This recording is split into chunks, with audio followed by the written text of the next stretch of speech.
Bonsoir à tous, bienvenue pour cette nouvelle vidéo où on va traiter un exercice, n'est-ce pas, d'analyse. Ici, il est question pour nous d'étudier la droite réelle, d'accord? On nous dit soit A une partie majorée de R et X appartenant à A. Montrer que si X est inférieur au sub de A, alors sub de A est égal à sub de A privé de X. Déjà, A est une partie majorée de R, ça veut dire que R admet un plus grand élément et un plus petit élément. De plus, on nous dit X appartient à A, ça veut dire que A est non vide. On peut trouver un élément dans A qui est X. Maintenant, on nous dit que montrer que si X est inférieur à sub de A, ça veut dire que si le X qui est un élément de A est plus petit que la borne supérieure de A, alors la borne supérieure de A est égale à la borne supérieure de A privé de X. Ok. Intuitivement, on a si, alors, c'est une implication. On peut raisonner par là-dessus en supposant que X est inférieur à A et si est sub de A différent de sub de A privé de X. Et là, on raisonne. On tombe sur une absurdité mathématique. Comme on peut toujours raisonner de manière directe en disant que supposons que X est inférieur à sub de A, et montrons que sub de A est égal à sub de A privé de X. Maintenant, démontrer que sub de A est égal à sub de A privé de X revient à démontrer que sub de A est inférieur ou égal à sub de A privé de X et sub de A privé de X est inférieur ou égal à sub de A. Bon, ici, nous n'allons pas raisonner dans ce cas. D'accord? C'est un peu long, c'est chiant. Nous allons nous servir, n'est-ce pas, de la construction de l'ensemble. On dira que A, c'est l'ensemble de A privé de X union X. On est d'accord que A, c'est A privé de X union l'ensemble X. Ok. Ayant donc cet ensemble, qu'est-ce qu'on a?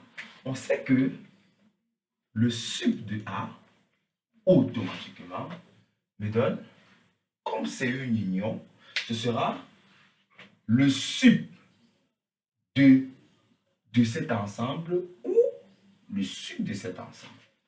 Et comme c'est le sub de ça ou ça, en réalité, c'est le plus grand des deux. Ça veut donc dire que c'est égal au max entre le sub de A privé de X et qui est X.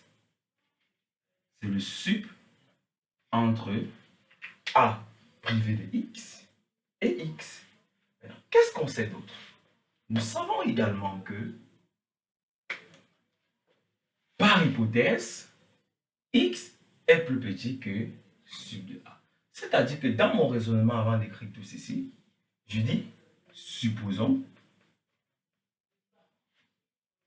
que X est plus petit que sub de A. Et montrons que sub de X, sub de A égale sub de A privé de X. Maintenant, pour démontrer que sub de A égale à sub de A privé de X, nous allons raisonner. Et pour raisonner, il ne faut pas être un bon génie. On a comme on l'a bien dit, A égale à A privé de X union X. Ce qui renvoie à dire que le sub de A égale au max entre le sub de A privé de X et qui est X. Or, qu'est-ce qu'on sait? Or, X est plus petit que sub de A. X est plus petit que sub de A. Comme X est plus petit que sub de A, et que sub de A, c'est le max entre les deux, ça veut automatiquement dire que sub de A égale à sub de A privé de X. Parce que sub de A est soit sub de A privé de X, ou alors sub de A est soit X. Or, x est plus petit que sub de a, ça renvoie intuitivement à dire que d'où sub de a égale à sub de a privé de x. C'était tout.